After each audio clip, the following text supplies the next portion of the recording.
Yes, it's a yellow sweater. Could you see if you have anything similar in... Oh, sorry, I have to go. Hello and welcome. As you can tell by the title, I'm the Obsessed Movie Man, O.M.M. What is the fascination with monsters, and why do they appeal to us so much? Isn't that basically the same whatever. Maybe it's because there's a part of us that's intrigued with the concept of evil, or we wonder if there is something mysterious out there that we cannot begin to fathom. Whatever the reason, monsters have been present in various forms of folklore, religion, literature, politics, and of course, movies, which is where today's topic lies. Today, we'll be counting down my top 10 favorite movie monsters. Now, in order for the monster to make the list, here are the ground rules. It can't be among the millions of monsters that Godzilla fights. That alone would take up half the list. Also, the monster has to be some sort of creature or beast. Human monsters like Freddy, Hannibal, and even Jason will not make the list. It has to be a creature. Sound good? No? Too bad! It's my list, so it's my goddamn rules. Let's do this thing. Number 10. The Kraken from Clash of the Titans. Most legends display the Kraken as a giant squid or octopus, but in Clash of the Titans, the Kraken is a gigantic titan controlled by Poseidon, which is similar in appearance to the Gillman, has multiple arms, and a fishtail. It is commanded to destroy Argos, and later in the film, the goddess Thetis demands that a woman is to be sacrificed to the beast. It has no motivations other than to do what it is told, but even though it's not as compelling as other monsters on this list, it's still incredibly cool to look at. It's probably my favorite creature that was brought to life by the great Ray Harryhausen, mostly due to how massive the puppet was. In fact, years ago, I had the opportunity to go to a Ray Harryhausen exhibit that showed off a lot of the puppets he made, and I got to see the Kraken. I wasn't allowed to, but I did take a picture of it, but sadly the picture has been lost. Still, it's hard to forget something like that, and from time to time, my memories will sometimes release the Kraken. Number 9. The Predator from Predator. The Predator takes the most dangerous game approach, with it being a species that, at least in terms of the films, goes after humans. It's an alien species that meticulously hunts down its victims and skins them alive and removes their spines and skulls. Charming. It has a bunch of gadgets that get the job done, such as plasma casters, bladed weapons, and a cloaking device. It has a reptilian-like design and a face that has mandibles, with James Cameron making that particular suggestion to Stan Winston. I enjoy that in order for one to defeat the Predator, it really has to be a battle of wits. Arnold and Danny Glover had to outsmart the thing if they wanted to live. Just remember, if it bleeds, we can kill it. Number 8. The Wolfman from The Wolfman.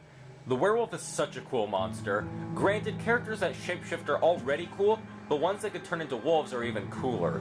Larry Talbot is cursed with becoming a werewolf whenever the moon is full, and goes into a murderous rampage when that happens. Throughout the films, there are many different rules and ways of explaining his affliction, and sometimes they contradict the other. Chaney puts in a lot of energy and physicality into his performance when in werewolf form, thrashing around on the ground and running all over the place. The appearance is wonderful as well, with the makeup being done by the legendary Jack Pierce. There's extra tragedy in the fact that as the films progress, Larry just wants to die instead of being cured, as it seems like there is nothing anyone can do. It's a beautiful misfortune, at least for us viewers, that Larry is doomed to continuously turn into a wolf when the wolfbane blooms and the moon is full and bright. Number 7. Dracula from Dracula. The next two on the list have traits that make them appear human, so some may disagree with them being placed on the list. I think it's fair because numerous times Dracula and other vampires are stated as not being humans. They are vampires. There is a difference. At any rate, Dracula is a monster in every sense of the word. He's a murderer, he turns into various creatures, he abuses his domestic partner Renfield, and so forth.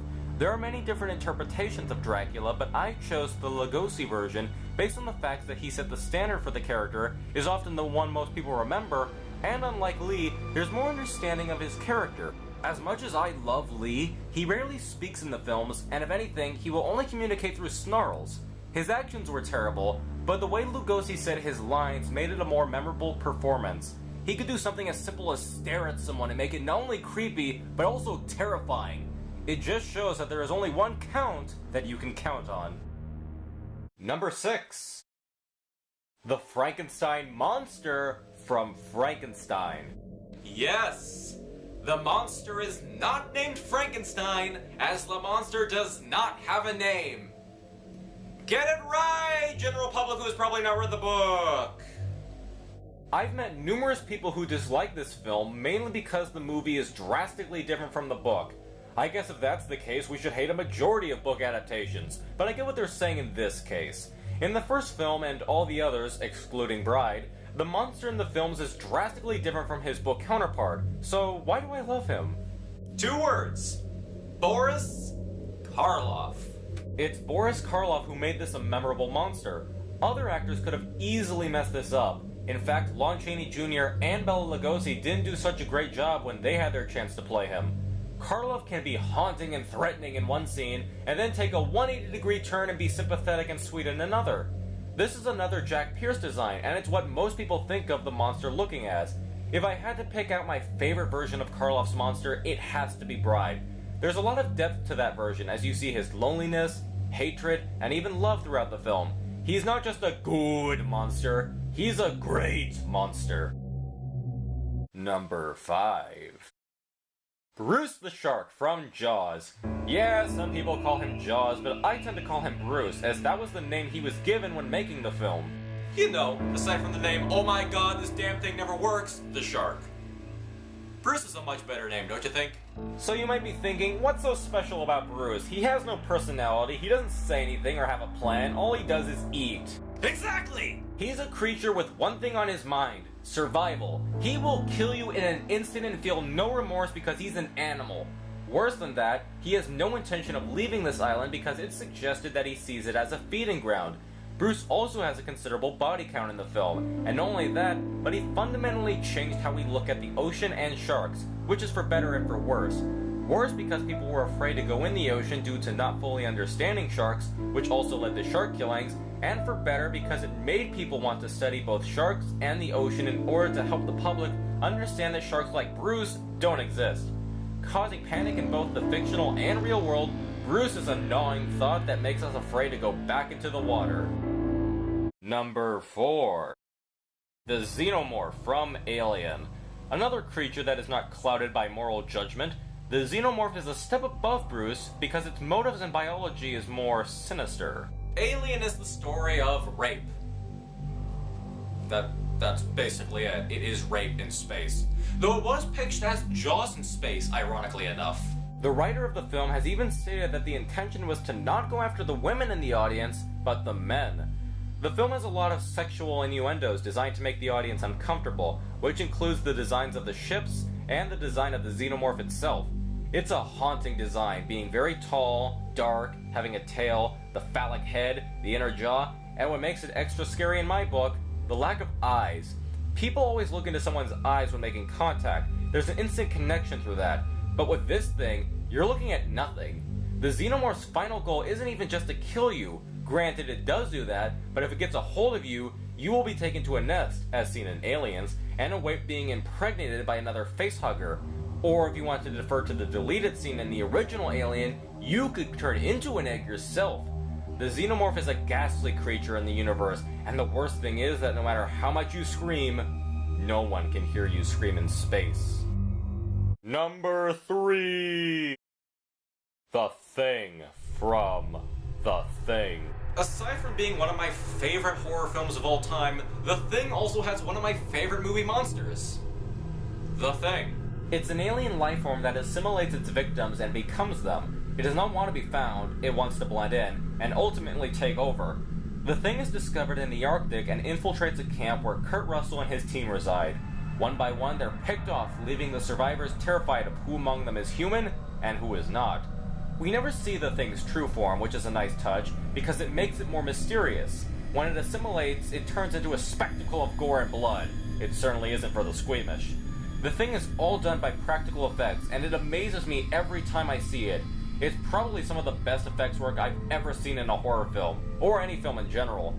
You also get a sense of how intelligent it is, when it appears to frame Kurt Russell at one point, and how it's slowly turning everyone against each other. With great puppetry and great motives, The Thing is truly like nothing else. Number 2. King Kong from King Kong. This was a no-brainer for me, as King Kong was the film that got me interested in filmmaking. It's a familiar tale of Beauty and the Beast, unexplored islands, and fantastical creatures. Kong is a giant ape that resides on Skull Island, and is worshipped by the natives as a god. He is offered female sacrifices and is instantly smitten by a blonde white woman who is given to him one day. There's a childlike naivete to the character, which I think makes him extra dangerous, being that he can be sweet, but when he gets angry, you're gonna die. One of the instances where that is prevalent is when he kills the T-Rex and then immediately begins to play with the jaw like a confused child who broke a toy. But what I think makes Kong memorable is his relationship to Anne. Him fighting the dinosaurs is cool, and him smashing the buildings is cool, but what makes the character is how you can see the humanity in him, and how he truly does love this girl even though she doesn't return that affection. And ultimately, that's what does him in, and it's tragic. It wasn't the airplanes, it was Beauty that killed the beast. And number 1, Godzilla from Gojira, or Godzilla King of the Monsters. It was probably obvious that this was going to be the number 1, as he generally makes a lot of people's list at number 1, but I have to agree, it's really hard to beat this guy. And yeah, pretty much every film after the first is not presented as serious as the first one, and they don't always tend to present the message that the first one showed, but the 1954 Godzilla is less about the monster and more about its themes. I've gone over that in my review for the original film, but Godzilla is a cautionary tale of the bomb and the horrors it can and has done. The appearance is great, as are the powers, but it's what he represents that makes him unforgettable. And maybe him dancing on a planet, but that's beside the point. With the release of Shin Godzilla, it appears that the destructive force of Godzilla is coming back in full force, and while he's changed a bit, the core ideas are still there, and they help solidify why he is not only king of the monsters, but the king of this list. There are many other great monsters that didn't make this list, and while they are indeed great, these are the ones that I love the most and have the fondest memories of watching on screen. I would love to hear about some of your favorite monsters and your top 10 lists, so write them in the comments below. Maybe I'll even do a list of human monsters one day. Who knows? Until then, this is O.M.M. signing out.